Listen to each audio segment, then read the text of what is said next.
Today, we're talking Fast and Furious, but not no Vin Diesel action movie. We talking ATF and guns.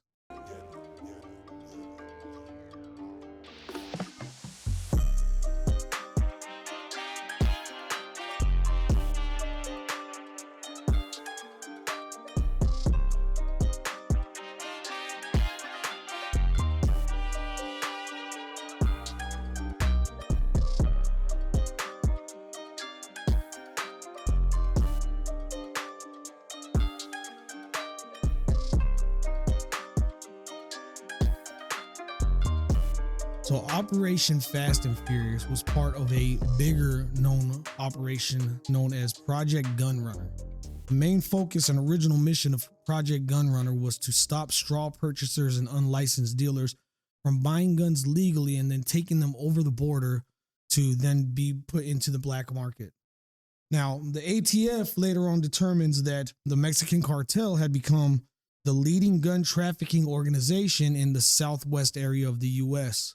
So they're bigger than just drug dealers at this point, right? Right. So they decided to switch focus when they were doing Operation Fast and Furious by wanting to work with other agencies, domestic and internationally, so that they could expand on E-Trace. Now, E-Trace is a firearm tracing software system that's used by law enforcement agencies to try and track firearms when they're used in crimes. Right. And so it's kind of a monitoring system for them. But instead of stopping these buyers from basically gun walking these guns over the border and into cartel members' hands, they decided to let them free and do what they were going to do in an attempt to try and catch the bigger fish, right, which was the cartel. Now, there's errors in this logic, in this way of thinking. The first flaw in their system was that they never kept eyes on these straw purchasers, right? So they let them buy the guns and leave. They didn't have any other way of tracking these guns. And on top of that, they didn't let their counterpart agencies on the other side of the border know what they were doing. So the second that these guns were out of sight, they were out of mind, and they've lost sight of them. That doesn't seem smart. Not at all. Now, John Dodson was a member of the ATF who worked in Arizona during the time of Operation Fast and Furious. He's the first whistleblower to come out and start talking about some of the operation and what they were doing. And the reason why he decided to come out was because on December of 2010, there was a Border Patrol agent in Arizona by the name of Brian Terry that was murdered at the border by two immigrants. And when Dodson realized that the weapons that were used to kill Terry were part of Operation Fast and Furious, and that the ATF tried to sweep it under the rug and tried to demolish all links from those guns to their operation because it started costing U.S. lives. Some of those guns were also used to kill government agents on the Mexico side of the border as well. Yeah. So when he found that out, that's when he was like, yeah, it's time to start opening up about this. There were other similar operations that were done during this time. One of them was called Too Hot to Handle. There was another one called Wide Receiver, and then another one that was called Castaway. In 2012, the House of Representatives held Attorney General Eric Holder in contempt of Congress for withholding documents that related to Fast and Furious. When that happened, Barack Obama used his executive privilege for the one and only time in his entire presidency to block Congress from getting those documents. Congress would then go on to challenge that in court, and they won, and they ended up getting 80,000 documents released from those operations. This is still an investigation that's ongoing today. They still have not concluded this. Wow. So from dating back all the way from 2005 to now, basically when all these operations were running, it's still ongoing. During Operation Fast and Furious alone, they allowed 2,000 or more firearms to basically disappear without any way of tracing them. They've recovered some since in crimes. like off of murders and shit like that. And all these guns basically walked into the hands of the Sinaloa cartel. And now here's the kicker too. Vicente Zambada is one of the high-ranking members in the Sinaloa cartel. Yeah. And he actually stated in court that most of the guns and financing that they had was from U.S. governments. Wow. It was in an attempt to undermine the other cartels. So basically, it was pretty like much the government funds them because they're the lesser of the two evils in a sense. maybe they saw them as the most powerful cartel, and they were like, if we back the biggest one, get rid of the little ones, then we at least only have one to deal with. I don't know. Wow. But he said that this was ongoing from 2004 to 2009, which is during a lot of the years of some of these operations that the ATF was holding. What did that Sinaloa member get arrested for? That I didn't look into. I think he was arrested with the son of like the head of the Sinaloa cartel. But yeah, it's crazy. Yeah, that is crazy. And it's very unfortunate that, you know, the U.S. government, they had their heart in the right place, but I mean, they fumbled the play. So it's bad all the way around. I just don't see how at any point they would think just allowing those guns to disappear, basically. Did they think that they would be able to track them or trace them or do anything? Exactly. And everybody knows from every fucking movie you've seen where there's any type of tracking, you follow the merchandise or the product. You follow it. You monitor it. You have people on it night and day, see where it goes. And the fact that they didn't even share the intelligence with the other side of the border, that doesn't even make sense. Right. You know, but again, fucking ATF, right? Honestly, I think it was just them trying to make money. I mean, call it a conspiracy theory or whatnot, but I think by allowing the guns to get to the cartel, there were payoffs happening.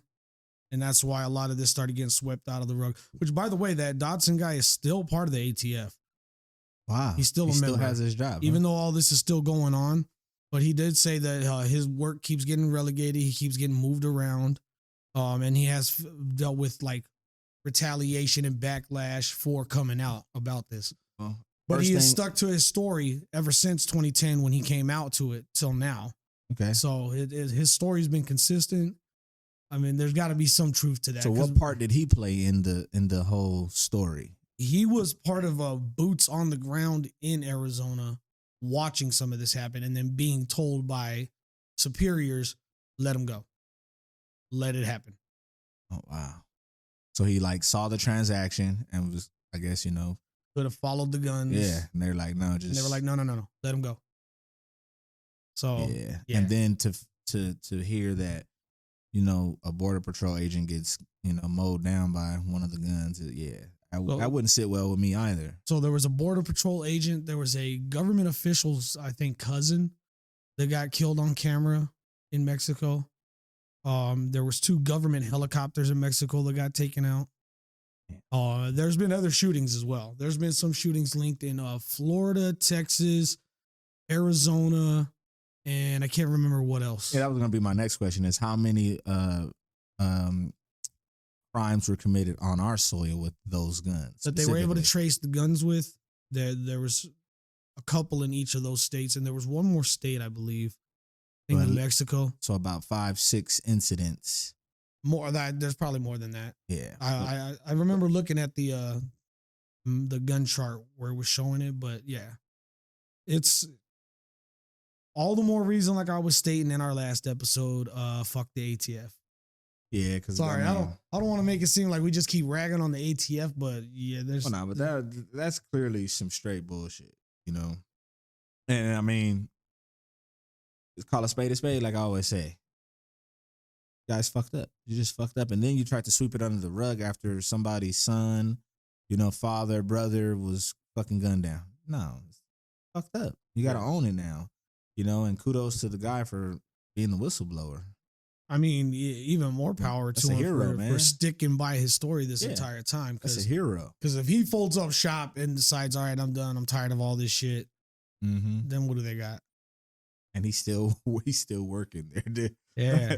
Hey, man. But they probably got him as like a box boy in a janitor's office. Right. Filing paperwork all day. Yeah. They're like, we don't even want to see your fucking ass. I could just imagine how everyone's all just chatty patty. And then he walks in the door, everybody's quiet, like, don't say They're nothing like, around this dude. Snitch is here. Yeah, don't say shit around him. Yeah. So, But at the end of the day, that we need more people like him. We need more people like him to hold these other people who are the hierarchies and people in power accountable for the things that they do and the choices that they make. Because at the end of the day, they would hold us accountable for the choices we make. Right. And their job is to do things that will benefit us and keep us safe and protect us. And those people who decided that this Fast and the Furious operation was the best idea, they fucked up. They didn't do it right.